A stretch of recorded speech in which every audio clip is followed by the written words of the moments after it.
Three, two, one. Ladies and gentlemen, welcome to episode 3 of the GOT UYU Podcast. I am here with my co-host, as always, Hunter, and the one and only legendary voice of Gears himself, Colin the Crow Clarke. I recently got introduced to him, obviously, through our time with Colin in the Gears community for the last season with UYU Gears, and for my money, he is one of the best commentators, pound for pound, in any esport or video game. I will put my money up on that. Also, he's a pro golfer, so we got quite a few things to talk about his life journey. But welcome to the podcast, Colin. Thanks for being here. Hey, look, thank you so much for having me tonight. I knew as soon as I saw y'all kind of throw me the invite to be on here, I really wanted to respond with, are you sure you meant to send this to because if you met somebody else, I'd be more than happy to pass the message along. But right now, I was starting to blush. I ran in. I told my wife. It was almost like a little mini celebration. I was like, I get to talk on the UYU podcast with Drew and Hunter. This is going to be amazing. So, I think most people who know you probably know you from Gears of War, but why don't you run us down a little bit of your kind of history in gaming itself? How did you get into games, and then this kind of career that you now have as now a multi-game kind of commentator and caster in esports? Well, to start it all off with, I'm the younger brother of two, and my older brother, who was 4.5 years older than me, I used to just watch him play games. Mm-hmm. But my first real competitive game that I tried to get good at was, of course, the GoldenEye on N64, where we used to have the 4-screen split screen. Classic. But because he and his best friend, who was his younger brother was my best friend, it was actually really nice. We lived down the street from each other, same age group, same age range, same age difference. Mm-hmm. The two younger brothers would always have to play the two older brothers. And they were they were too much better than us that it was almost comical watching us just bash our head against the wall trying to beat them. And then one day we loaded up and it was like, oh my God, they're better than us. And you could see it in the older brothers' faces that we had figured out how to play better, like what rotations, what guns to actually use in GoldenEye, and how to aim better than they were, what remote mine spots we could use to just always catch them off guard. And that kind of gave me this intuition, oh man, I like gaming. I like competing against other people. And then with the Xbox dropped, the very first one, that massive VCR looking black Xbox. The used brick. Yeah, I got my original one came with Unreal Championship and Rainbow Six 3. Nice. Unreal Championship was it blew my mind being able to jump as high as you could in that game, and the triple rocket launchers, and just the 14-man maps where it was everybody for themselves. That just seemed like it was nuts, and I had no real idea how to deal with it. So I kind of transitioned over to Rainbow Six 3, and I loved that. I met a group of guys that we ended up making a GB team for way back in the start of game battles, where we would play every single night, where it was a 13-year-old and 4 30-plus-year-olds who were all former military. Oh, wow. Yeah. And it was weird because they were all adults. They all had adult experiences, but I was just this kid who had no I hadn't even been to middle school really, and I'm playing this game at a level that they could hardly keep up with, and they were just kind of mind blown. They were like, "How is he that good?" And I was like, "Guys, I just got punished for 4.5 years of my life playing GoldenEye. I'm ready to punish somebody else." So I got into Rainbow Six 3, and I just kind of kept playing GBs. I was always I always enjoyed gaming. I always enjoyed competing. A guy that I play with still to this day, Magic MD, he and I played 2v2 tournaments all over the state in Halo and COD. Whenever we could get our hands on a competition, we would. And then it kind of went to the wayside because I had baseball, basketball, football in high school, and then I went to college for baseball. And I played every single day of my life, and I didn't have time between workouts, practice, What position games. did you play? I was a pitcher my whole life. I went from pitching to second base, so I always kind of had control over the game and the pacing, and I always liked that. What kind of pitcher were you? I was more of a junk ball pitcher. I was never overpowering. I mean, I'm not 6'9". I'm not gonna be able to overpower you. I'm not throwing not a something Randy coming Johnson down. type. Yeah, I'm not gonna be able to pipe it down the center at 98 miles an hour and try to just blow it by you. I was a guy that would come up. I'd throw my highest speed back in college was I would normally consistently throw a 90 mile an hour fastball, but I'd have a 79 mile an hour changeup. I'd have an 82 mile an hour curve, and I had a slider that dropped down into about the 76 mile an hour range. Nice. So it was basically I'd throw you one fastball, and then you'd never see anything that came straight at you the rest of the game. Right. That would be it from me throwing it directly at you. Here comes everything else. And that was just who I was. I tried to beat you by outsmarting you, getting you to back off the plate, come close, whatever it was, and then outpitch you.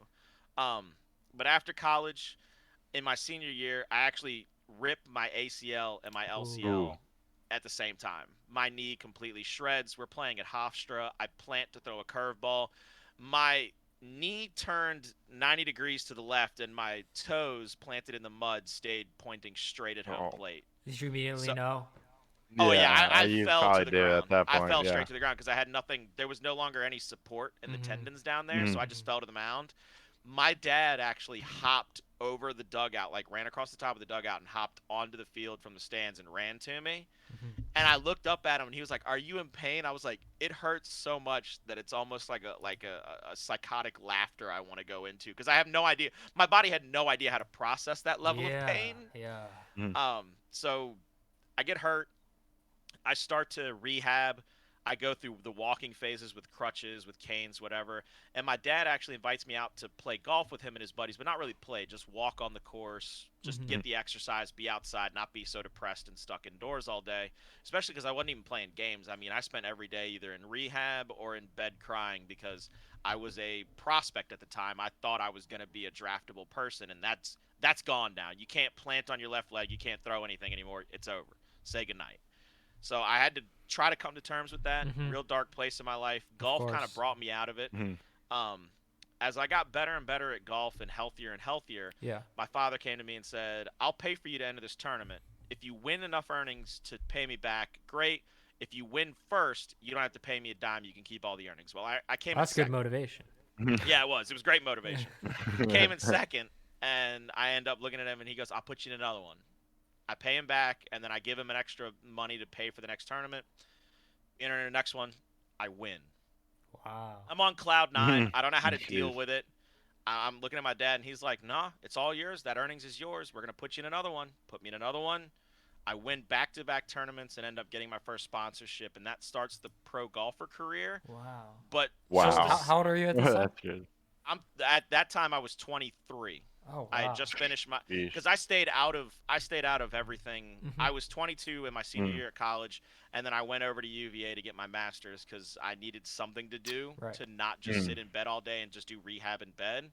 So I started my master's, and I started becoming kind of a pro golfer at that time, and I spent 23 to 30 or so, probably about 7 years just touring, mini tours, playing in tournaments, Sunbelt Tour, Cactus Tour, trying to just, make my way onto web.com, make my way up the ladder. And to segue back into esports, how I found video games again was I started watching Gears esports again because I always loved Gears. It was always a game I liked to play in college when it came out in 06, or in high school when it came out in 06. And then I kept playing it in college because I could play it on LAN with my friends. I saw that they were doing an open casting call. And they were like, "Hey, look, if you think you can be a commentator, if you think you know better than us, send us a reel." Well, I'm not technologically savvy. It's not who I am. I don't I couldn't tell you how half the stuff in front of me actually works other than the buttons on a controller. That's it. I press it, I know something happens. Right. I call my buddy. I say, "Look, what do I need to make a casting reel?" He said, "You're going to have to buy this webcam because it's the lowest grade one you can get, but it's high definition, so you'll look good. You need to buy this kind of microphone because it's not too pricey, but it'll make you sound good. Right. And I'll come over. I'll set everything up for you. I'll run OBS. I'll do everything for you." Who's Magic MD, the guy that I talked about earlier, who's always been kind of my 2v2 guy. He's also my tech guy. Anytime I need electronics worked on, it's him I call. Jack of all trades, this guy. Yeah. Oh yeah, he's the best. He's the best in the world. I don't know if I'd even be alive if it weren't for Magic right now. That's awesome. I swear to God, I feel like he has gotten me out of situations that I didn't even know I was in. Let's put it that way. That's the true duo. That's right, true duo. So he sets everything up. They send me some blank footage, basically like a match that had been played where they just cut the audio out of it. And I sit down, and he's like, "All right, do you want to rehearse this? You want to write a script?" I was like, "No, they want me to cast it." I said, "So I don't want to watch it." I said, "Just start it up, and I'll just talk. I'll just see how it feels." Yeah. And we go through the match, and he said, "You sound pretty natural at this." And I was like, "Well, there's a couple of slip-ups I had." He said, "You tried to cast a professional match of any game first try and you had like 2 slip ups. He's like, do you want to do it again? I was like, no, we'll send him that. And he's like, do it again and we'll send him both. We'll send them your raw footage, and then we'll say this is you when you have a chance to kind of practice it or you know what's coming. And I said, that sounds like a good idea. Right. We record it. We send it in. About a month later, I get an email from Guy Blaze and Rose from the Coalition, and they say, hey, look, we love you. We want to fly you to New Orleans. We're doing an MLG event where it's Gears and Halo playing in the same building again, just like the old days back in the Meadowlands, way back when. And we want you to cast. And I said, all right. And so I called my travel agent. I said, I need flights to New Orleans. And I sent them the information. I said, I'm going to get my flights. I'm going to get my hotel. And they said, no, we take care of all that for you. So that was kind of a step back for me. I was like, oh, wow. I was like, y'all are gonna pay for me to come out there. They said, yeah, we're gonna pay for you to come out there. And I was like, awesome, great, grand, fantastic. I get all the information, fly to New Orleans, and this is probably my favorite story because, and it might even make you smile because it involves one of your employees Awesome. in Ashes. Awesome. First day of actual like being on the job in esports was our rehearsal day for New Orleans. Everybody else shows up in basketball shorts and oversized T-shirts, and I mean from top to bottom. I'm talking Veli, Blaze, Waldo, Cleaner. Everybody's in kind of like casual streetwear. On my sheet of paper where it had my itinerary, it said Media Day. And when I read Media Day, I said, this is awesome. I'm going to get to sit down with the players, talk to them, try to figure out how they are coming into the tournament, how they feel, if there's anything they worked on. So I had on dress slacks, a button down, a tie. I mean, I was ready and ripping and raring to go. And we get there, and everybody looks at me, and immediately Blaze looks at me, and he's like, we're going to have to get you a dress code. And I was like, I don't know if that's going to work because I basically packed nothing but dress clothes because this is just kind of the way that I've always had to dress when it comes to the job. And he started laughing. So I was like, when y'all go to rehearsal, because I'm not needed. I wasn't on Alpha. I wasn't even on Bravo until like third game of the day on Friday. Right. And that's understandable. First time, they don't want to screw it up. They kind of want to put me in a time slot that's as close to the back corner as possible. I asked them, I said, is it all right if I sit up here outside of where the teams are going to get their photographs and they do their video interviews? Can I sit here and talk to the teams? They said, you can spend your time however you want. You just got to be at the rehearsal meeting in like an hour and a half. 2 teams come by. I ask if I stand up, I go to introduce myself. I pulled couches over in this giant convention center. I built basically my own little media area where I brought together a couple of couches, some chairs. I was ready to sit down. I had a pen and a pad because I didn't even have a laptop because, once again, I'm not technically savvy. I was just going to write little bullet notes. That's just who I was. Right. 2 teams come by.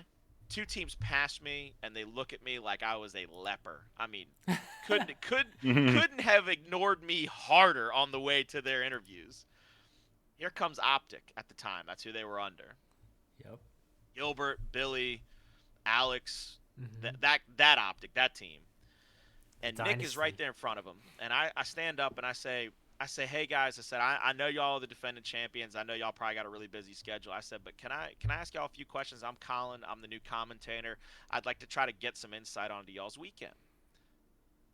They all kind of look at me for a second. They double take. They kind of look me up and down. Because, again, I do look like a leper. Everybody else that they've ever met in commentating was wearing T-shirts and sweatpants and basketball shorts. And here I am dressed to the nines, just trying to interview them. And it looks like they're going to pass me up and I'm going to be ignored by my third team. Well, Nicholas Ridgway, I'm going to hit him with the government. He looked at his team and he said, guys, if he's the new commentator, we're going to show him the respect that he deserves and give him a few minutes of our time. And from that point forward, I basically looked at him and I said, Ashes, if you ever need anything from me, whether it be in esports or out of esports, if it's within my power, you got it. Because it showed me that he understood what he was there for as their manager, as their captain. He knew his role. He got it. He had to be the bridge. And that's why I think I developed such a close relationship with those guys, and that's kind of how I set off on this esport world. It showed me that there are teams, there are players that will probably look at you like a leper because you're trying to get in with them or whatever. And then there's others that understand, I'm there to do a job. I'm trying to do the best job I can because if I go on main stage, and if you tell me not to say something, I'm not going to say it. I'm not going to break confidence like that. But if you give me a piece of information, and it was one of my favorite quotes I got in all of Gears 4. Billy Putnam Mental. He comes to me.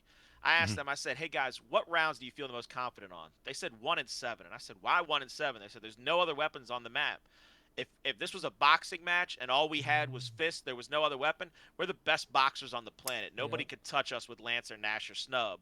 And because they said I could use it, I used that on Saturday because it was my first shot getting onto Alpha. I had an optic match, and they 14-0'd the team, but I use it, and then they come back later in the weekend. They said, you really did take notes. I said, yeah. I said, guys, I'm trying to do y'all justice. Y'all don't understand. If y'all give me something, that gives me the ability to pump y'all up, make y'all sound like the gods that you are. Awesome, yeah. So that's how this whole crazy roller coaster got started. Was an open casting call, and one team showing me not the respect that I deserve or need or want, but respect enough to really make me fall in love with this job, with being able to talk to players, with being able to try to give them and the audience and the developers the best possible product they can put out there at all times. Because it reflects, even if I do a bad job and it reflects badly on me, it reflects badly on our developers, it reflects badly on the tournament organizers. And I excuse my French, but I'd be damned if I make anybody that gives me an opportunity any reason to look bad. I will make sure I give them 150% each and every time I open my mouth. And I think that's something that people don't realize, some pros don't realize in any esport or any game. The commentator is kind of your best friend or your worst enemy. They have the ability to really weave the narrative of how, good you are, and really highlight things in your personality and in your gameplay that the average fan or average viewer might not see. And, we have some really great commentators in the fighting game community. We come from FGC originally. And, the more that they know about the players, I feel like they can weave that extra layer of, narrative in. And it just makes sense to kind of work together. You look good, or you make them look good. You end up doing your job well. It's a symbiotic relationship at the end of the day. Yeah, and at the end of the day, like, say you're working in Gears of War or the CDL, like the casters and the players are all on the same team. We're all trying to grow the industry, so you might as well just show them, the utmost respect. It only makes sense from that point of view. There's no two teams; they're all on the same team. So, yeah, I really like that outlook on things for sure. And I'm a big believer in always, because I've had a lot of opportunities. I was in the music industry before esports, where people who didn't really owe me anything kind of reached out and gave me a bit of advice or a compliment, or just help me out a little bit. So I always try to do that whenever possible, and it goes a long way, paying it forward. So that's a beautiful story. I love hearing about your entrance into Gears, and it all came full circle. I mean, you officiated our general manager, good friend, Nick's wedding the other week. Yeah, he's stuck with me forever now. You know that, right? Like, I told him and Sarah that. I said I had to break it to y'all, but y'all kind of stuck with me now. I married y'all. If this succeeds, this looks good on me. I'm telling you that right now. Yeah. I mean, there was Hunter and I were watching. There was a tear in my eye. Yeah, it was beautiful. Beautiful. So, Hunter, let's get into the UYU weekend review. Yes, so we can start with, it's not directly UIU related, but a new Street Fighter V patch came out, which is pretty crazy. They introduced what is it, Drew? V-Shift? Yeah, so it's coming out on the 20th. Yep. There's going to be 2 new characters. Colin, have you ever played Street Fighter? Only the super old ones on Super Nintendo. Really? That's the old. That's still valid. Were you like a? I don't know. You say that's valid. I have no idea. No. I was actually a Guile guy. I like Sonic Boom, and I like that sweet back kick that he does. The double backflip kick. Actually, so Guile's actually very relevant to this. Guile's still very great, and his Sonic Boom pressure in Street Fighter V has been something that's like very unstoppable. You can just throw those Sonic Booms out, and you really have to get through this like barrage of Sonic Boom. So they've introduced a new game mechanic called V-Shift, which gives you a few frames of invincibility. And you defensively, you move back, you shift backwards, so it's almost like a backdash, or like a dodge and like a bob and weave in boxing. And off of that, if you successfully defend the attack, so you either dodge it or you move out of the way, you can either counter attack or you get part of the meter that you spent back. They're also bringing in 2 new characters, Rose. See, I like you, Colin, because you always talk about the lore of the games. A lot of people don't. They just care about the frame data. They care about the weapon damage. They care about the meta. I like the lore too. So Rose is who I played in Street Fighter 4. She's, she's a practicer of the mystical arts. She reads tarot cards, and she has a magical scarf. And so instead of a fireball, she uses her scarf to kind of grab people out of the air or to shoot it. And she's Manat's teacher. And then we have Dan Hibiki, who used to be like a comical character, but he's making a comeback. And he has some very interesting mechanics. We have a video coming out with Oil King where we kind of broke that down. So that'll be on the YouTube later. Yep. But then also this last week, in terms of week in review, we had the Super Bowl. Colin, who was your pick for the Super Bowl? I'm a Tom Brady guy because I'm a Patriots fan. So the second he was back in the Super Bowl, I had to root for him because I was like, not only did Kansas City beat us in our last attempt to get there, and kind of forced Tom out, I was like, I just got to go with my boy Tom. And at the end of the day, it was a good bet. It clearly was a good bet. It was a better bet than some. How about that? So how did that feel for you being a Patriots fan? Like when he left, obviously that hurts a lot.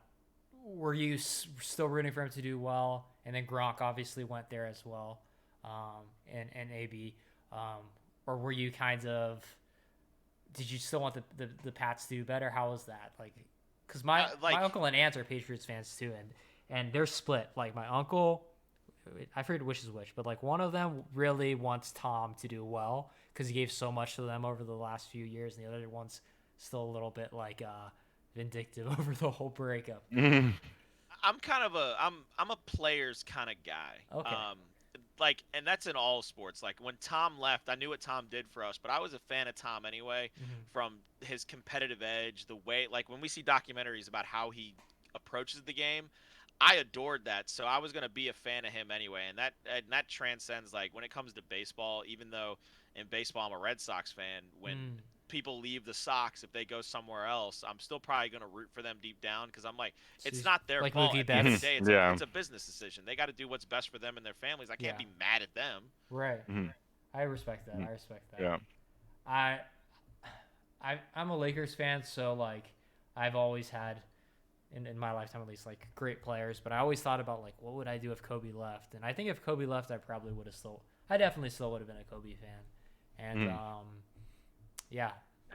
So Hunter, how about you? I know that we made a lot of predictions on the last show. How did your my prediction didn't go well. I'm actually a huge Patrick Mahomes fan, and I thought the torch was going to be handed off to him, but it's not. It's still Tom's, and he's the GOAT. Can't deny that. But yeah, I'm a huge Mahomes fan.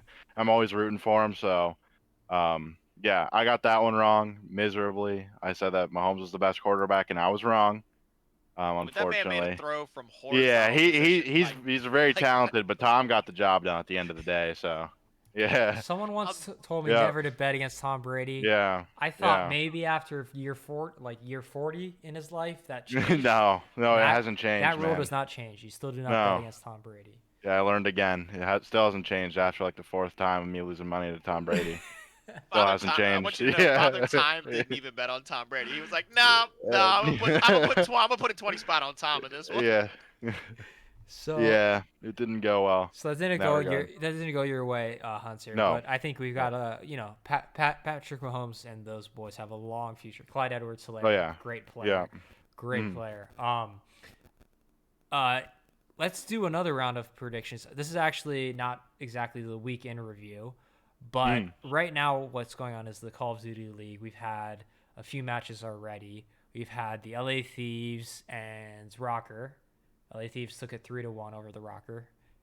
We had the Dallas Empire 3-0 over the Surge. Today, I think we had, what was it, Hunter? Optic? Optic over Paris 3-0 and FaZe over Gorillas 3-0. Yeah. Colin, did you get a chance to watch any of those matches? I watched both of them today. I actually got to sit down. The office is what I'm doing a lot of construction in behind that green screen behind me. So while I'm working throughout the day, I just turn on stuff to have in the background just to play out of the speakers. And it no matter what was going on, it's a complete 182. It was like all last year the Huntsmen. It was almost like they were searching for something, Yeah. and it was like it's right there, it's right there, it's right Hmm. there, and they Yeah. just like they found spurts of it, but they never had it all together for an entire weekend except for that opening weekend. I think it was in Las Vegas last year with the Huntsmen. Was their no the second weekend. Anyway, today against the Legion, there was never a moment where like even in Search and Destroy, it was like I don't think Paris is going to be able to do this. Like Paris has a lead, but it just Yeah, the Paris is league like did not feel heading Yeah. comfortable. trades. Yeah, I never felt good about Paris in that matchup. Like I didn't even pick them. Hmm. I picked Chicago, but I was like, this is not this isn't this is not fair at times. Yeah. Yeah. No, Paris has a lot of upside, I think, but when it comes to teams like Optic, they're just on a different level. I think Envoy, obviously MVP candidate last year, he had a really good series today. He had like a 2.0 in search, which is just insane. And obviously he was good last year, and Dashy's been looking really promising to start the year as well. And I just think Bruce. that I just think that they're, them, FaZe, and Empire are the top three in my mind, and those guys are going to be hard to beat no matter who you are. I think Paris showed some signs of hope, but like Fire 40's got, I think he's going to come into his own here in a few weeks, just given Hmm. some time, and once that happens, they'll maybe find themselves comfortable in some series. But as of right now, they're just they don't it's so hard to compare them team to team with the Optic because it's just so different. Like Optic's just so far ahead right now. And it does seem like getting Mhm, that Optic name back, I know it meant a lot to Hector. uh-huh, Actually, I've had the pleasure of talking to Hector about this. It means so much to him to have that Optic name back. And I'm sure it means mhm. a lot to Scump and Formal and all the boys, right? So I see a new fire under that team that is going to be hard to put out. I mean, but FaZe looked really good too today against Yeah, LAG. Empire as well. Yesterday. Those three teams I think are Yeah, trying to set a bar and a pace for the rest of the league. It's not yeah. like last year, first couple of weekends, you kind of had a lot of teams feeling each other out, and it was like, oh, this is what they're doing, and this is how they play this, and they're a little more aggressive, they're a little Hmm. more reserved. Hmm. All three of those teams, Atlanta, Dallas, and Optic or Chicago, all came out and basically said, look, this is what we're going to do to you all Hmm. season long. Catch me if you can. And that is a scary thing to think about that they were Yeah, that dominant in an opening weekend where it's like, guys, this is what you got to deal with. It ain't going nowhere. yeah, Have fun. Exactly. So let's yeah. They're let's do the picks for the rest of the weekend. So I can I'm gonna shift this screen over for the stream to see. I'm gonna let you guys see this too. 1 second. So we have. Okay, you guys can see that. So we have first match to pick LAG versus the Paris Legion. What are we thinking, boys? ooh. You want to I can start, tell Hunter? Or you you what want I me to? have. What I have is I have Paris 3-2. Mm-hmm. Um, Reason being is I just think overall the Paris Legion are a better team now. However, they didn't look um obviously too good today, but putting them up against Gorillas and putting them up against Optic is so hard to like. It's such a different matchup. I think that they match up very differently on certain maps and game modes, and I think when it comes to search and destroy, Paris is going to prevail. And I'm just banking on them to take a respawn as well. So So I you got see them them to three to going, two. you see them taking maps 2 and 5 and then a respawn. Yeah, 2 and 5, and then they'll sneak a respawn in. Uh-huh. Depending on where the servers are at, I'd assume that the most favorable one they'll take. But obviously it could be it could be any of those maps that they could take Hmm. really. How about you, Colin? Just banking on it. I'm actually right there with you. Hmm. I'd like one of the things I like from Paris, and even though they're kind of a step behind in some of the respawn, and you said that they're looking for them to sneak one in. I Hmm. think they have a very good pressure offense where they kind of if they can get across, like if I split the map in half, if they can get across your 50 and they're starting to get a couple extra kills here, that's Right. not where they necessarily sneak the respawn, but I love that kind of pressure where they're like, look, I've got somebody out on an island. He's gotten 3 kills. We're going to let him stay there. We're not going to pull him back. We're not going to try to mess with his mojo. I think that's Right. going to come through for Paris. I think they're going to find a way to win a respawn off of the fact that they're a little bit better in those pressure situations. And, of course, their search. I mean, we saw it today. If you can at least hang with the way Chicago has Yeah. been playing in a search, that's got to be promising for you going forward against anybody Hmm. else in the league. Gotta agree Yeah. there. And then we got Florida Mutineers versus Toronto Ultra. The AR battle is former UIU COD players, Methods, and Skies in the main AR battle there. And our former coach, Ricky, is actually the coach of Florida. So we got skin in the game on both sides. I'm gonna let Colin go first. Colin, who do you like here, Florida or Toronto? I'm gonna go Florida, and Uh-huh. I'm going 3-1 over Toronto. And Interesting. and that's not really like as much as I want to have some like nice breakdown or analytical Mm-hmm. point of view to it. There's something in my soul that just tells me Florida is a team that's not necessarily sneaking up on people, Mm-hmm. but they're gonna be much better than people are giving them credit for. And I think you saw a lot of that in that kickoff classic they did a couple of weeks ago. They were Yes. very good Yes. in that matchup, and I said, you know what, they're stronger than we think, and we might not have seen their whole hand yet. They might have just seen the flop. They're not even at the river. They're still coming down the line of cards type deal. So Yeah. I'm gonna pick Florida, and I'm gonna say Florida, and I'm gonna say 3-1. 3-1. Hunter, Yeah. Yeah. what about you? I'm Then? I'm really liking the cohesion we have here because I actually have Florida 3-1 as well. I just think I'm piggybacking off what you said. I think Florida is a team that's not going to mess around this year. They're a very, very, very good team, and they're not in that top three that we mentioned, but they could be. They very well could be. Neptune is like, What a in nasty my talent that in dude my is, huh? opinion, as the season goes on, they're going to be scarier and scarier, and I think they can beat almost anybody now. If they could probably they beat the FaZe and they beat FaZe in the kickoff weekend, so they can literally beat anybody in the league. I think they're the fourth best team in the league in my opinion.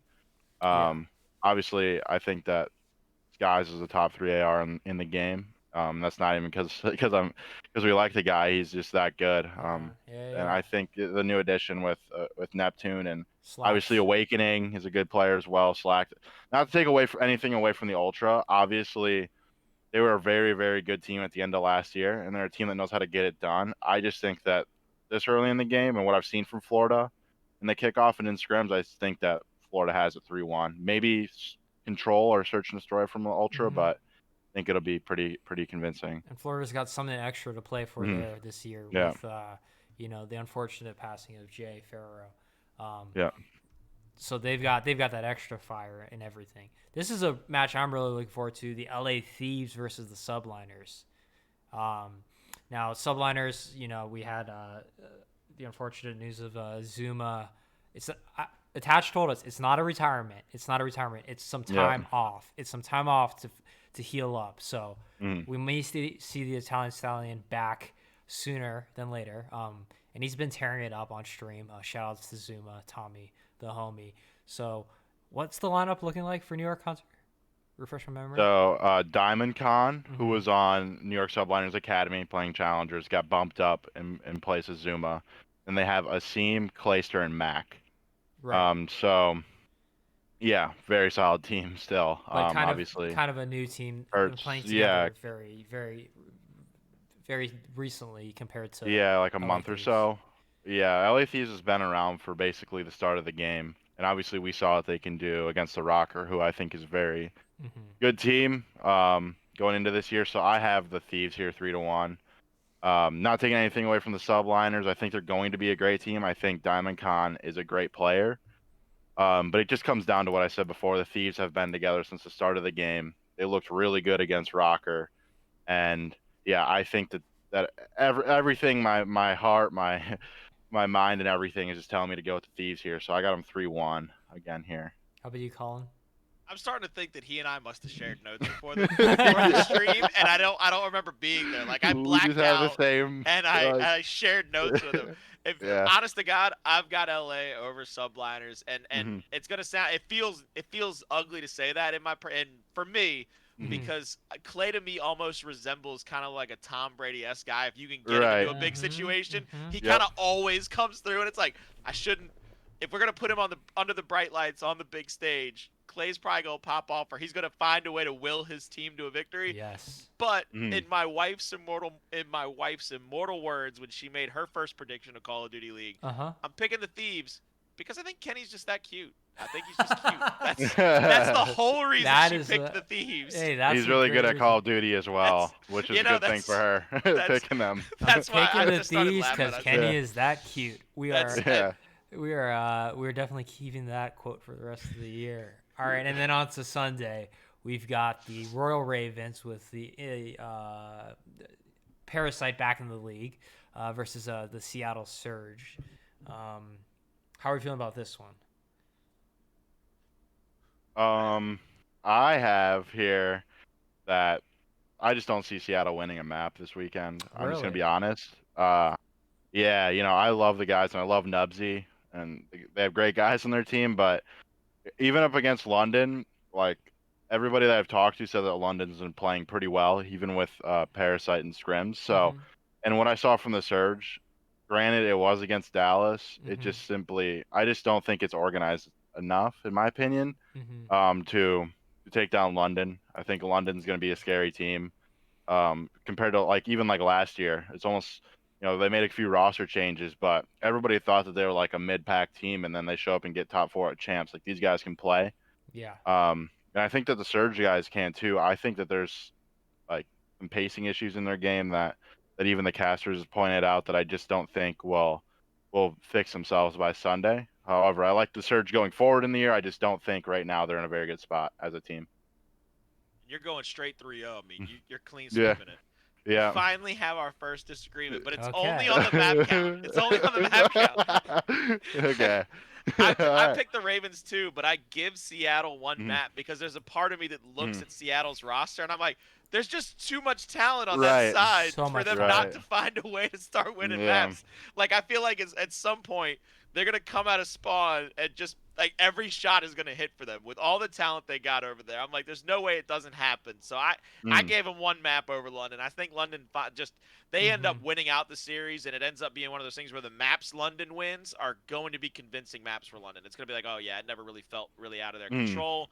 Opposite end of the spectrum, you'll have one map where London comes out of spawn, and they're like, is this the same team? Right. Was this Right. Seattle that we just played last map? Because Yeah. they're going to hit every shot, and I was going to personally give Seattle one map because I just think they're too talented to get That's swept. Yeah, no, I feel that too. It's gonna be a different story. I feel like when we could have this conversation in 2 months and look back on it and be like, hey, we were dumb. Like, how did we bet against so much good talent on Seattle? I think they can get there. Yeah. Well, it's the it's, Hopefully, it's it's the eternal thing of yeah. like you can Once it put the clicks, it clicks. but you can put Yeah. all the great Mm. talent on one team. I mean, I'm a big NBA fan, so the big question this year is how good are KD or Kevin Durant, Kyrie Irving, and James Harden going to be together? I mean, on Mm. paper, that's so scary. As a Lakers Yeah, but fan, I'm scared Yeah. of that. that plus minus when all three of them are on the court together, that's scary. That's the scary thing is when Yeah. all three of them are on the Yeah. court together and you see their differential. I was like, and then I love when they do the comparison though, where you take any one of the three off the court and the plus It minus just goes falls down off. by like 38. It's It like, just wait, falls what? off.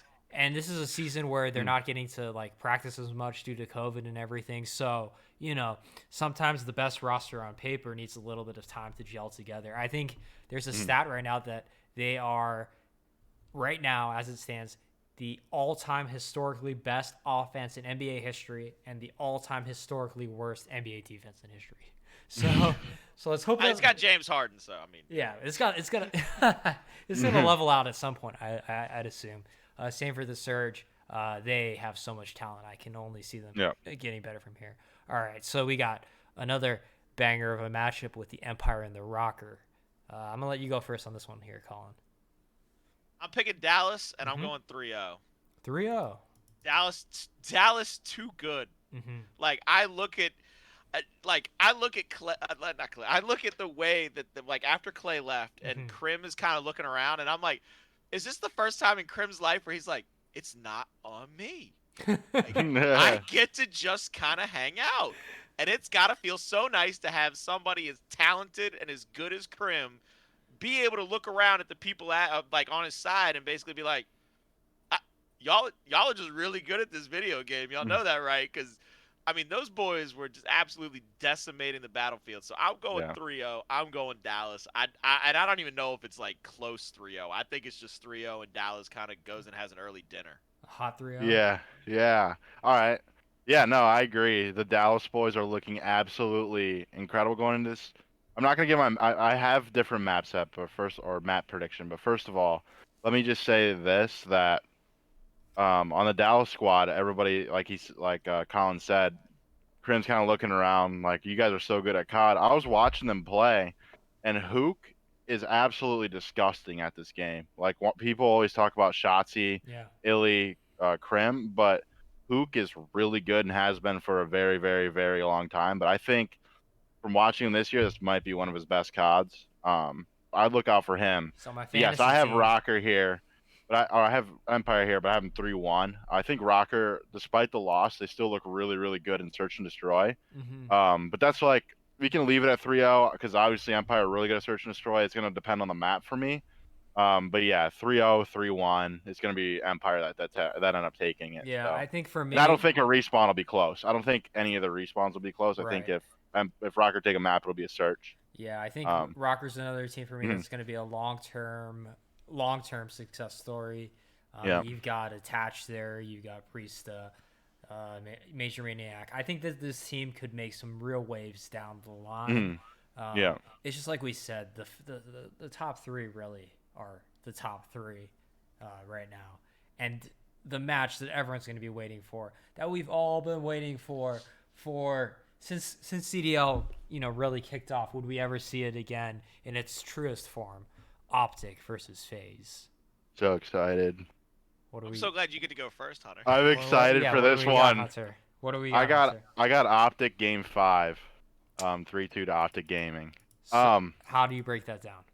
How do I break that down? I think that despite how good Atlanta FaZe is in every single game mode, I feel like at this point in time, Optic Chicago is every bit as good as them at Respawn. And with the addition, Envoy was disgusting at Search last year. With the addition to Dashy, like I talked about earlier, I feel like they're on the same par as FaZe and Search and Destroy. However, it's going to come down to, we're talking about clutch situations here. We're not talking about blowout maps. These are going to be close maps. These are top 3 teams. We're talking about clutching up, and we're talking about, down to the wire games. However, obviously it's hard to bet against Simp, Stellium, Arcides, Abizi. I mean, obviously I get that, right? I'm going Optic game 5. I think they're every bit as good as them. Plus they get the Optic banner back. I think these boys are coming in firing. So they look unstoppable what's your map breakdown here? Ooh, it's it really just depends on what the maps are. Like I don't even know how they're doing vetoes because I don't know if they're seeding it. So I'm not sure who's home and who's away. However, I definitely see Optic winning 1 of 2 searches against them if they can get the second search. Do you see this as a round? round I also 11, think Optic winning control. I see Optic winning control as well. So one of the hard points could go their way. Obviously, that moves it to 3-1, but I think it's Search and Destroys and control for Optic and hard points for FaZe. All right, I think. Colin, how do you see this panning out? This is a tough one. That was a bold because you could argue either way. I mean, it's going to be clutch up situations. You could go either way. I think here. Yeah, you could go either way. Are we the same person? I We're literally have officially? I was looking at this matchup and I was like, I looked at it and I said, this is what's gonna happen. FaZe is gonna come out in that map 1 hard point, and it is gonna be this like tidal wave for them. Like, we lost at champs, or we lost in the playoffs. Like, we're gonna come out here and start decimating people.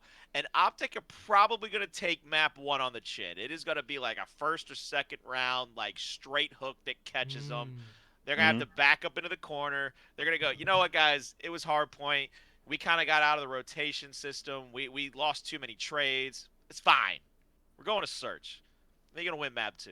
They're going to figure out how to clean that up. They're going to win that single life mode because they're going to be able to put it on the backs of a guy like Bruce. I want to see him really return to that same form where he was absolutely putting people on skates. Dashy is going to become some kind of different animal for that map 2 and that search. And then FaZe is going to have to kind of take a step back and say, do we beat him on control? Well, control might be respawn, but there's a bank to that thing. And when you put a bank, you put a cap on it, and you're going to let people like Scump kind of get loose in the middle of the map, start taking an extra life here, taking an extra life there. And I guarantee you, they're probably game planning more than any other team in the league. They've got great minds behind that team they're going to be able to figure out, all right, this is what Simp likes to do. Let's put Simp in an uncomfortable position. Let's not let him go back to being the MVP. Let's get him here. Let's trap him this side. Let's make him rotate uncomfortably. They come out on top of Control. They go back to Hardpoint, and it's almost like a bait and switch game where Atlanta says, it's back to unlimited. We can kill him as much as we want. There's the speed. There's the slide cancel. There's the movement. Here it all comes, baby. They're putting everything, and they're putting all the chips in the middle of the table. We're 2-2 going into Game 5, but Optic's sitting there. They're feeling pretty. They're smiling. They say, you got to come back at us and see us in search again. And old Dashy, he ain't done. And that's how it goes. That's the story. I like that. I like that. Dashy doesn't miss, and it's as simple as that. Last year was a tough game for him, and I understand he didn't really like the game too much, but when I've seen this year, I mean, it's looking like you don't want to be playing on the other team. Like kind of like Black Ops 4, he's looking scary, like very, very scary. So I'm gonna go I think ahead. it's gonna be a good match. It's gonna be insane. Go ahead and say, ladies and gentlemen, if you want to place your, I don't know, do they take bets? But if you want to place your friendly wagers, pick'ems this weekend, you could follow the nearly identical picks of Mr. Hunter Specht and Colin the Crow Clarke. If you want the right answers, here it is. These are pretty much the answers to the test right here. Answers to the test right here. Yeah. You and I had that moment where it's, can I copy your homework? But I'll change it just a little bit. You started. We had the same one the first one. After the second one, I was like, "There's no way we have the same one again," and we did. And I was like, "Dude, what is going on?" And then same person. It's fine. So, speaking of Control, I was talking to when we were watching this weekend. Do you feel like Control is kind of the closest to Gears Escalation 2.0, or do you feel like that's the we changed it back. We went back to unlimited respawn. Oh, really? Okay. Yeah, for this split, we went back to unlimited respawn. So we took the respawn counter out because one of the things that we have struggled in Gears with, and I'll be the first to say it, is as much as I love the game, they overcomplicate a lot of things.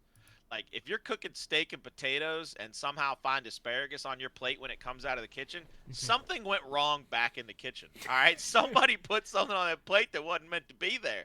And I think a lot of the times they have good ideas, but they overcomplicate it. And then we as casters had to explain, well, they've only got 5 lives and somebody died 3 times in the first round, so they're probably not respawning again. And it becomes this really respawn convoluted, economy. watered down kind of like really weird amoeba of a game. Control is still very streamlined. You could pretty much sit anybody down, even if they don't play competitive Call of Duty. You could sit somebody down and say, this is a hybrid of Koth and TDM. That's what it is. And they'll understand immediately. But if I sit somebody down and say, this is like domination with 3 hills and a respawn counter, and we're gonna put new guns on the map after every round, they're gonna kind of start looking at me funny. So we kind of went back to like that original escalation with unlimited respawns. We streamlined the spawn counter, so it's much easier to kind of set your opponent on the back foot. You know that if you get a couple of kills in succession, you should start going for that OE. But now it's back to 4v4 just like COD. So there is a great sensibility about them, the game mode. We've really streamlined it a lot more. We've tried our hardest to streamline it. And I think that the Coalition, and I think especially over at UMG with Ryan, they have done a fantastic job of making the game simplified and really making the esport much more welcoming to the average viewer, the average eye. And it doesn't hurt when you have some of the best talkers on the mic in the scene, like PR and Blaze and Fallout. They can really break it like down. Yourself. Like right. I don't know about me. Oh, I don't know about all that. That's just silliness right there. Well, Gears of War still has a very fond place in our heart.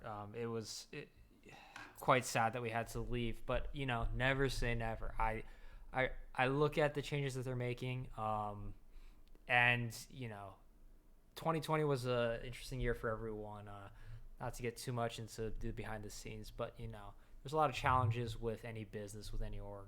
But I have some of the best memories of us against that quarantine team. And that's what they were called, right? That's what they were, yeah.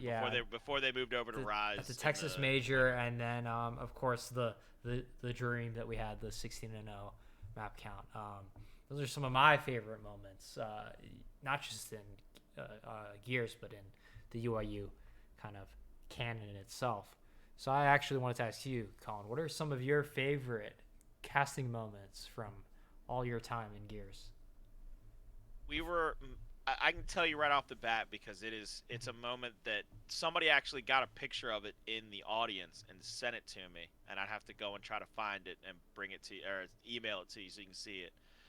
They actually caught it on the exact moment it happened. It is the losers finals, no, losers semis between Pittsburgh Knights and Hive. I'm casting with Jacob. We're up on our little podium casting, and Dezenite is going for this huge flank, and he gets the first kill. And I'm like, no way he gets the second kill. And he does this really cool double bounce, and then he wall cancels, and the guy misses 2 straight shots on him, and Dezo pulls the Nasher by that time, hits the one-shot chunk, and he's starting to pull up. I got so hyped when he got the second kill that I kind of lifted up out of my chair as fast as I could go. Like I was sitting and I couldn't sit any longer. The excitement was just too big. I actually ripped my headset off. And this picture is me leaving my feet to jump up and my headset kind of like at like a 45 like that. And I like it's such a amazing moment for me because I got to be on the call and I was there and got to witness it. But I think the reason I love it so much is it shows the type of person I am. I can't keep anything in here. If I feel it in here, it gets worn out here on this sleeve. If I'm hype about something, I'm hype about it. If I don't like something, I'm going to tell you. That's one of the things that I actually really appreciate about being a commentator. If somebody's playing scared, I don't mind saying they're playing scared. I'm not trying to insult the player. But I am telling you, I'm like, this is not like them. This is not how they should be playing this. They're a little timid. They need to figure it out, because you've got to be able as a commentator to find a way to reach the people watching. So that's probably my favorite moment in all of casting, because I felt like I connected with those fans in Mexico City who, come to find out, I'm probably the arch nemesis of, because I don't think I've ever picked Pittsburgh Knights ever since that major. And I kept having to pick against them, especially when they played your guys, especially because PR and I always ended up somehow getting the match between y'all. Right. So PR, he had his friendships there on Pittsburgh Knights, so he always picked Pittsburgh, and I had brain cells and friendships, so I just kept picking y'all, and I ended up being right more often than not. So big shout out to y'all for always making me look half smart. That's how it felt good. It felt good to be half smart. Yeah. No, we always liked having you in our corner. Always felt good. And Colin, you are an extended part of the UYU family at this point. I'd like to say. Like a second cousin. Like a second cousin. Yeah. True. So you've casted a lot of great series, a lot of great teams. We've been talking a lot in this podcast over the last few weeks. I think because there's been a lot of talk about Tom Brady. There's talk last season about LeBron. A lot of GOAT talk. Now, Gears of War. When I say GOAT, who do you think of? And can you tell the people why? Single best player in the history of our game. If I had one game to live my life on, I'm either gonna face the devil or I'm gonna face my maker. Yes. My number one draft pick is explosive. There is a leadership quality about him in Gears, and it's across any game. I've watched him stream some Apex and play some COD. There's a leadership quality and a momentum style of leader that he is that makes you want to play with him. Right. And I know a lot of people are going to hear that and they're going to be like, well, what about, Prison way back in Gears 1 or Nick Merckx way back in Gears 1 or Ribs, who's won more championships, or Kenny, who's probably the smartest player in history. Why are you forgetting about Mental? He's killed everybody and their grandmothers. It's really weird that you didn't pick the guy who's probably the best Slayer in history. I pick Explosive because he has a great ability to kill, and I almost look at it like Madden stats. He's in the 90s across the board. His understanding, his awareness, his leadership, every move he makes is for a reason. Every time he tells you to do something. And I've gotten to play with him in some ranked matches where it was late at night and I got to join his Discord and play with him and his friends. Even when you're playing ranked, if he tells you to do something, your brain doesn't even question it. And it's not because he's won so many championships. It's literally you feel – it's like a feeling washes over you of, I got to do that. And Yeah. I would say 9 times Mhm. out of 10, it always paid off. So my first draft choice, best player in history of Gears, if I had to make a Mount Rushmore, first face I'm carving into it is Gilbert Rojo. I'm putting explosive right there front and center, and I'd put any amount of money I'd had to put on him to win that game because I just believe in him that Would you much. say you would put your bank account on it? I would put Oh, much put your more. bank I'd account. I'd take out a second mortgage, refinance the I love car, the that house. like video, man. I would do anything in the Yeah. world to put that much money on him because I just feel like he'd come through. I mean, Yeah. I can't explain it, but it's and I hate to say it this way. I wish y'all had gotten to see that team that y'all had, those 5 guys that Mhm. y'all had on a Mhm. land setting. Because even though Kenny's reserved, Kenny has some moments where he stands up and lets his opponent know about it. Right. Powers, he never really stood up and like let people know about it, but like you could see it. Powers had this like a little assassin in him. He'd look at you across the monitor and be like, "I just did that to you," and then he'd just go right back to playing. Yeah. Like, and you could feel that he was insulting you. Of Yeah. course, Billy, he's the cyborg.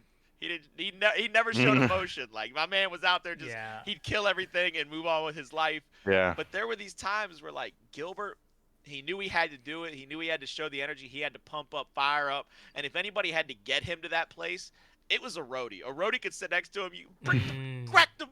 He'd be making jokes, laughing. He's got that big boisterous New York laugh. That squad That on laugh. land When you hear would that have laugh, Oh been. Oh man, yeah. yeah. That's, his voice is hilarious, and like the crap talking videos that I watch, his What? praise is always the funniest one. Well, What shout. was that? What size your hoodie? That video? I've Yeah. never. What was it? I'm not Yeah. losing to these kids. I'm not losing Oh to somebody yeah, who looks like that. That's what it yeah, was. You see how ugly he is? I'm not yeah. losing to kids who look like that. Yeah. Gears has the best trash Oh talk, man. hands down, hands down. And I think, you know, that's something that we obviously once, the vaccine and the pandemic is under control. When we get back to LAN, I think Gears LAN is something magical that I've never got to experience that I want to experience. It's something that just like the FGC tournaments in real life Mm. are way different. It's just something that you need to really see, and I can't wait for it to be back. And like I said, never say never. We loved our time in Gears. We loved the community. We loved meeting everyone, around the game. We loved all of our players, and we would love to be back. So never say never. UYU Gears could be making a comeback someday. But Colin, I'm gonna put you on the spot here because Hunter and I have been having a little bit of a debate. It's Gears related. Okay. Now, our friends, Mental, our former player friends, he's now made the transition over to Call of Duty, right? He's playing for LA Gears. Academy team for the Gorillas, correct? Yes. Yeah. LA Gorillas Academy team. Yes. Looking quite good actually, quite good. Now, you said explosive to your goat. Very fair choice. I think for me, Billy is up there in the discussion as well. To me, if Billy goes on now from Gears of War, I don't know how many championships he's won there. 20, Goes on 23. Yeah, 23, right? Goes on to win a championship and a world championship in Call of Duty. I think that makes him the greatest console esport player of all time. Now, Hunter has a different opinion. Hunter, what's your opinion? No, I actually.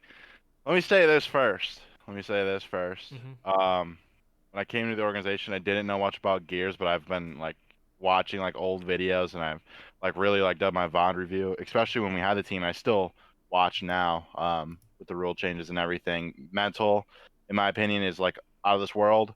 However, I'm sitting here thinking like, do 2 championships like take away from like the 3 that Crim6 has won? Like in my opinion, no. Like I think Crim has won 3 championships, and it's in one esport, right? But Crim has won like 40 some championships, 3 world championships. It's hard to like say that like Billy's the goat in my mind. Like in my mind he's not. Like could he be one day? Yeah, I mean obviously. Like yeah, it's possible, but I still think like Crim's there. Like say Billy like even gets on the starting roster and wins champs, he'd be like top 3, but I couldn't like put him as the best, you know. It's.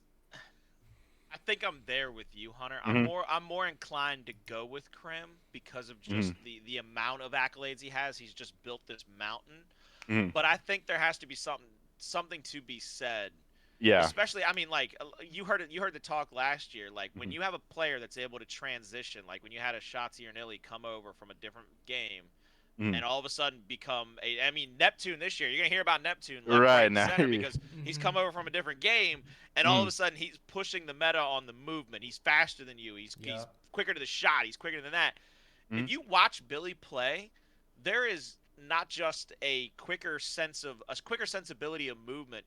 Billy, even when he plays COD, has this next level sensibility of when he's in danger and when he's not, when he can take a He's got a gunfight, spidey when he sense, it can't. seems like. And Mhm. it's freakish. It Yeah. is freakish. So I think you're looking at like almost two different arguments, if that makes sense. Okay. Yeah, that's true. Crin's accolades make him the greatest of all time with all of the Right. championships he's accumulated. Mm-hmm. Billy might just be the most talented player in console sports history. Go So with maybe that. we're Because looking Yeah, at I can go with that. maybe we're I looking at can a bit agree of with that. a Jordan Yeah. LeBron type of situation. oh yeah, because Yeah, I can Jordan might definitely be the agree with GOAT that. forever, but LeBron, like his athleticism, the size of that dude, like Yeah. no debate from me. I'm not gonna ever bet No, against yeah. that freight train. So No. I think that's what y'all have run into is I think y'all are looking at this from. I think you're looking through the same prism, but one of y'all is seeing the Roy G part of the rainbow, and the other one's seeing the Bib part of the rainbow. You know what I'm Yeah, saying? yeah. But it No, I is. think you just solved the debate because I agree with that. Mhm. I think Billy would definitely, if he won a championship in COD, would be the most talented console gamer of all time without even a question. And then obviously you have Frosty up there. Oh yeah, yeah. A lot of players like that, but Billy's just different. Like what he was able to accomplish in Gears of War, like I wish I don't like. That's one of the regrets I have now is that I wasn't there to watch it live. Like I watched the VODs, I'm like, dude, this guy's insane. So yeah, I'm with you on that one. It's going to be exciting to Mhm. see, and we're in challengers right now, so we're going head to head a lot with Billy's team, and it's got to be tough. It's tough for me. It's got to be real tough on our buddy Ashes. Yeah, I yeah, don't know how he deals with that, but yeah, I mean that kid is so talented, and I wish nothing but the best for him. Except when he plays us, then I don't wish the best for him. And But then you wish for a loss, but like no harm. yeah, A loss, but exactly, no harm. exactly. But I see him in the pros, you know, in the near future, and I see him doing great things. Mental is a freak of nature. It is absolutely astonishing how good that kid is at video games. He can kind of play everything, just like. Here's my segue, Colin. I think you can kind of cast everything. I've seen you cast the Fall Guys thing. What else have you casted besides Gears? I've done Fall Guys, Gears. I did a Call of Duty Challengers a few weeks ago Yeah. for the European side of things. nice. I did a college Rainbow Six Siege tournament, which I really enjoyed. Because I just felt like the roots of my life. But outside of that, it's just been those four: Fall Guy. Oh no, yeah, Fall Guys, Gears, COD, Rainbow Six Siege. Those are the four that I've done. Uh, as much as my heart is with Gears, I gotta find more ways to get more opportunities in certain Yeah. other games. I'd love to work a little more in COD, whether it even be with the amateurs or the college scene. I'd love to get Mhm. some more work over there because I think one of the things that I think people would appreciate is a different sensibility. Oh, And I'm absolutely. not saying I'm better than anybody. I think I just bring a different flavor. I think it's you walk into a restaurant and you can order your standard steak and potato. You can go out and you can get your Cobb salad if you want to be healthy or vegetarian. And then you got your shrimp and grits over here. I might be a little different, but I still taste pretty good. You know what I'm saying? I might make some Yeah. people they might hear it I in the agree. ear and be like, that's all right. I like that. No, I absolutely agree. Actually, Yeah. one of our questions was, when are you going to start commentating COD? We didn't know that you had already started. But Hunter, when do you love to hear Colin Yeah, on the man. COD Dude. airwaves? Obviously, I love the people that I hold shift. One of my favorite people in the community. And his entire team that runs the community streams are fantastic people. But I've listened to you in Gears, and I would love to see you on COD. Like that was actually my question I typed in there because I'm like, well, if you're interested, I'd love to see that be a reality. Um, dude, it would be insane. There's a lot of good casters out there, but the good thing is there's a lot of challengers action out there as well. So I think hopefully we'll one of see you my over there. issues that I always run into Yeah. is I don't ever. How do I put this? Because of the way I got into the scene, I never Mhm. built up those kind of connections to a lot of other people Right. or realms or whatever. I was an open casting call winner, so like nobody's gonna look at me and be like, that guy deserves a shot. So like I'm trying to still, and I'm still very, I'm an old man in real life, but I'm a very young man when it comes to esports. So I'm trying to find those avenues. I mean, I keep Mhm. knocking on doors. I'm hoping someday somebody will answer them. I got Brody over there with the EU side of things, very Yeah. gracious to get to cast with him and Visions one weekend, and I was very very honored to be able even have the chance to do that Mhm. because Mhm. I know that once again, I think he got something along the lines of like 150 replies where people were just like, pick me, like let me be your dude. And Yeah. I got to give a big shout out to, if y'all don't mind, he's Please going to do. get to do the challengers this weekend. But Spaceman SR, Mm. he does Rocket League. He's getting to do challengers this weekend. He actually Yeah. stuck his neck out for me and said, "Hey, Brody, you should give Colin a chance. He got a pretty good voice, man. You might enjoy having him on the cast." And so big shout out to Spaceman. I love him to death. He's like a brother to me. He was in my wedding. He was one of my groomsmen. So I just thank him for throwing his hat in the ring for me and Well, helping we get that chance. we over here at UYU give Colin the biggest of vouchers for any any community, Call of Duty. We'd love to hear you in the fighting game side of things. I think you could add some real. That'd be hype. We have a guy named Tasty Steve who I think you two as a duo, it just might break the internet. It might be so You powerful. should look up some casting It might be clips of a so match of this. powerful that the Yeah. world cannot handle it. But I think that you are one of the greatest Yeah. casters out there. And if you would do me a kindness, I would like to cast something with you. I'm gonna put you on the spot right now. This is now one of my favorite sporting moments. I've pulled it up on Discord for you to see. Hunter, you can join in. All right. Okay. This I is know the comment. Where this do I is see this so that I'm not missing? Discord. Yeah, Shared no, sheet. where do I go? I shared the screen. Oh, my brain. I'm an idiot. I'm sorry. All right. You're good. So, the Lakers versus the That's Suns. not what I want to click. The That's not Suns. Andre. Yeah, no, I'm just gonna set the scene. This is the playoffs. all I see is your picture. I don't see anything in Discord. Am I sharing the screen? Not. Okay, hold on. Yeah. Hunter, you got to remember, you're talking to like a 2-year-old. Oh yeah. This like So I'm it says, 5.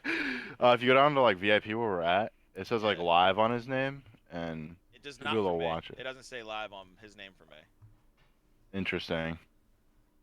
Yeah, you say interesting. You should I swear Yeah. to God, I would more than happily share my screen with you so you can see. No, that it because I doesn't think say- he might not have permissions in here, Drew. Okay, I'm gonna give you all the permissions right now. Yeah, that's probably what it is. Can you see it now? There we go. Yeah, I see it now. All right. All now, right. now you should be Okay. able to click on Okay. it. There we go. Mhm. So Ooh. what we are going to do is one of my favorite sporting moments in all time. Lakers are down here, as you can see, 2 points with 7.9 seconds left. The Suns have the ball. Lakers are actually the underdogs in this series, but we're down 2-1, or no, we're up 2-1 at this point. So let's go ahead and commentate this as a group, guys. And let's see how we do. All right. Who do you want to be play-by-play? You got to hold on before Yeah. you start this. You got to tell me who oh. you want to be play-by-play. Who's being color? Because you're the basketball guy, so you want to be the color guy. Do you want to break it down for us like a shotgun, Drew? So should I 8 be? seconds left to go. So should I be the play-by-play then, or should I be the? You should be color. I'll be the More color. likely than not, since you know what's going on, you can break it down. All for right. us much easier. All You right. should be color. Hunter, how you want to work it, Hunter? You want me to take play-by-play? How Yeah. you wanna work it? All right, I have all no right. idea. All right, we might not know the players' names because this was like 10 years ago. Yeah, oh yeah. But we're I have no gonna. idea. Okay, so all right. So right now, it's looking real dire for the Lakers out here. I don't know. They're gonna need a stop in order to get in here. Kobe's obviously guarding on ball here. I don't know who they're gonna try to get it into. Maybe Nash. Well, look, Phoenix has got the ball right now. They're about to inbound. They got to get it to a ball handler like Nash. Okay. He's going to try to get Oh, it here. oh. And Looks he like loses he control lost and it. Ooh. immediately gets the pass off. Kobe, one-handed to the right, throws it up with a Ooh, got big-time it. floater. Basket made. Real quick, Drew, when you Oh. saw Steve start to lose control of that ball Yes. there, do you just tip that? Do you just try to keep that inbounds if you're LA, or do you let that go out and just try to inbound it yourself? Do you think they made the right play? It comes out to be the right play. That was but a do he- you think that could have blown up in their face? Yeah, that could have absolutely blown up in their face, but that was a heads-up play, and with a guy like Kobe on the court, I mean, if you can get the ball to him in that kind of situation, he will deliver more times than not. Let's see this again in slow motion, or in replay rather. So we had a tip. Wow, that was a heads up play. I mean, the way that he reached in there and got I think it had to be an index. Maybe his middle and index. Let's see if we can see which finger actually got any kind of ball. Tips it just enough for Steve to lose control. He has to try to get it back, and next thing you know, they get it over into the hands of the Mamba. And is there anybody on the face of the planet right here, right now, that you'd rather have it in the hands of than the Black Mamba? I don't think so. And that really was a heads up play. I mean, I probably myself would have let it go out of bounds. I think a lot of other players would have let it go out of bounds. But that's Smush Parker right there. He saw that they had the 2-on-1 advantage there, got it to Devon George. And actually, they even had Lamar Odom down court as well. Ooh. So they had a big advantage, but Kobe, 1-on-1, there's no one else you want taking that shot. But we're not done yet. There's still 0.7 seconds left on the clock. A lot can happen in 0.7 seconds. I think that's enough time for a catch and a shoot.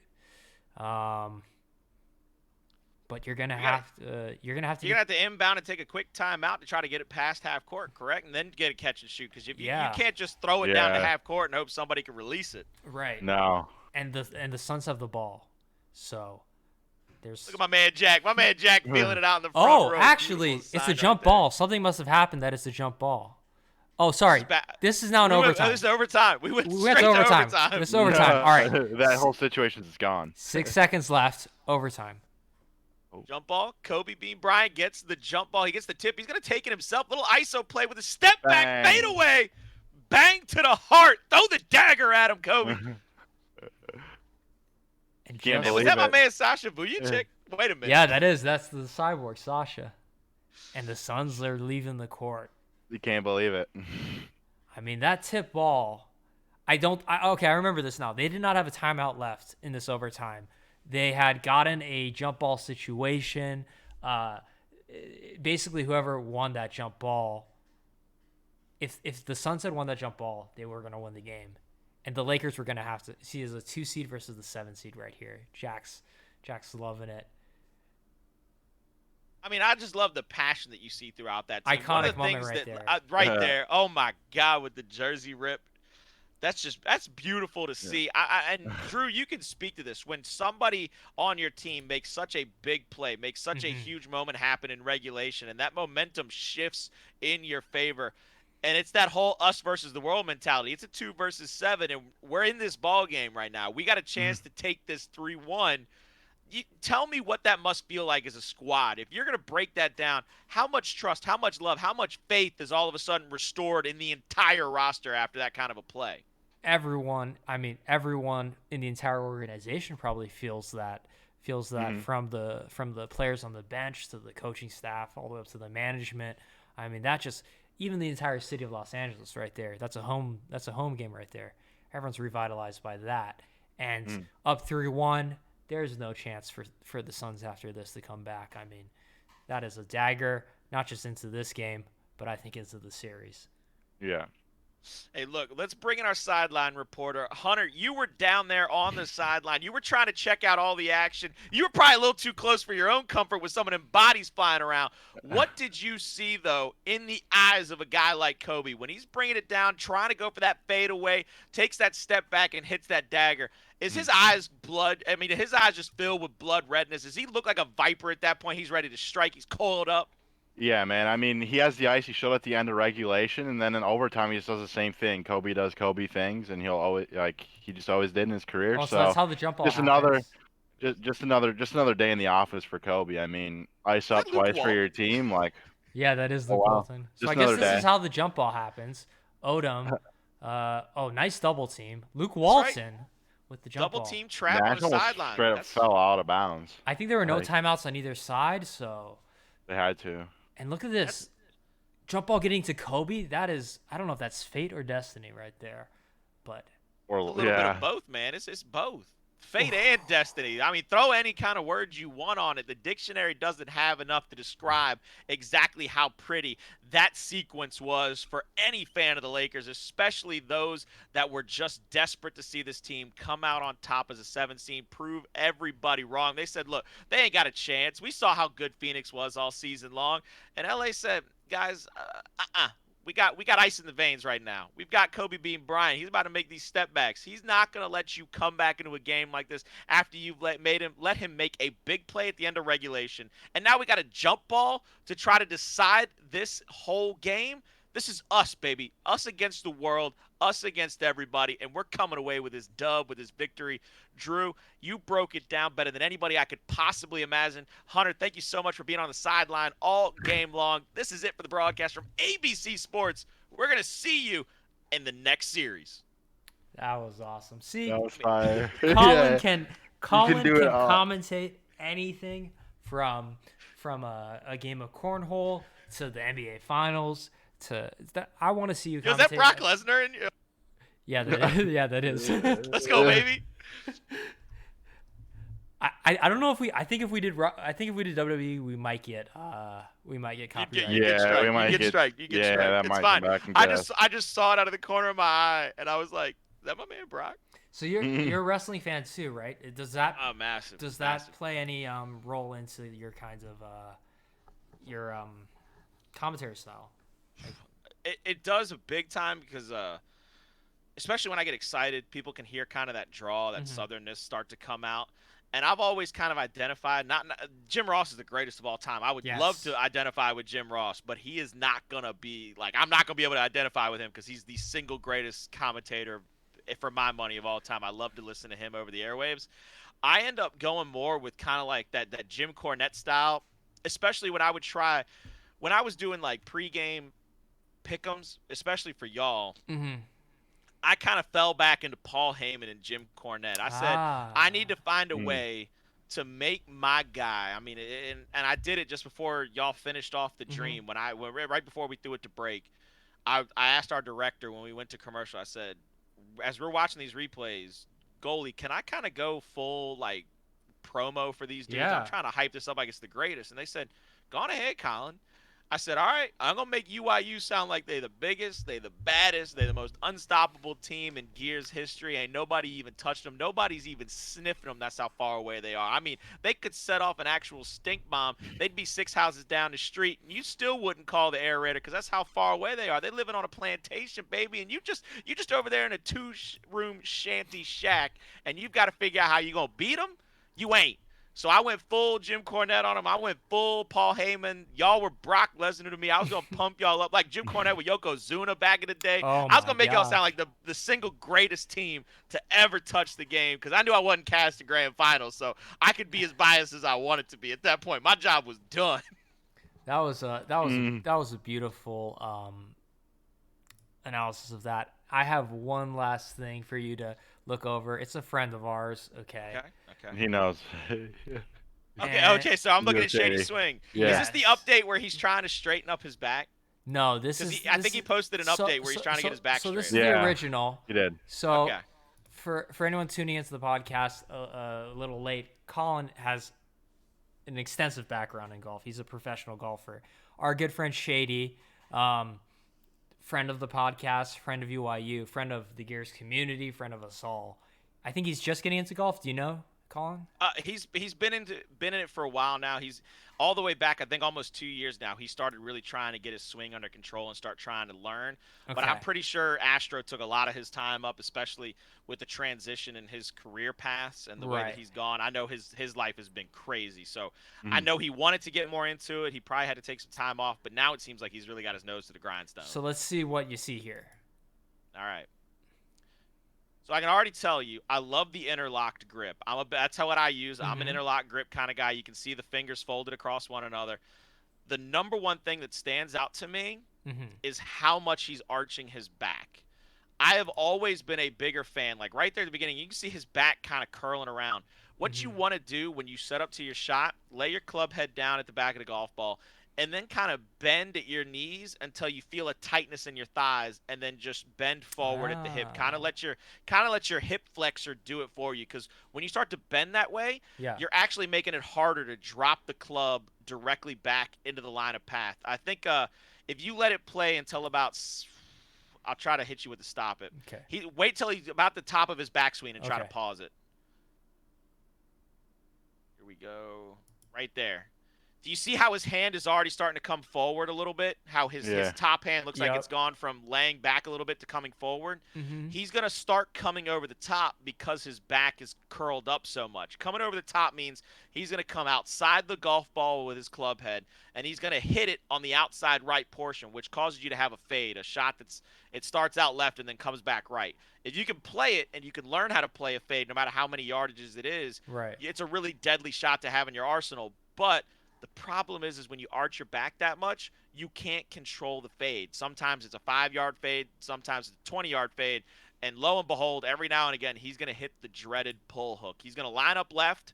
He's going to think it's going to come back right, and that sucker's going to go far left of left. It's just going to keep on traveling to the left no matter how much he thought it was coming back. Mm-hmm. So he needs to kind of straighten that back up and Yep. let that club head, let those hands come right back down into that nice power line and then pull on through that golf ball.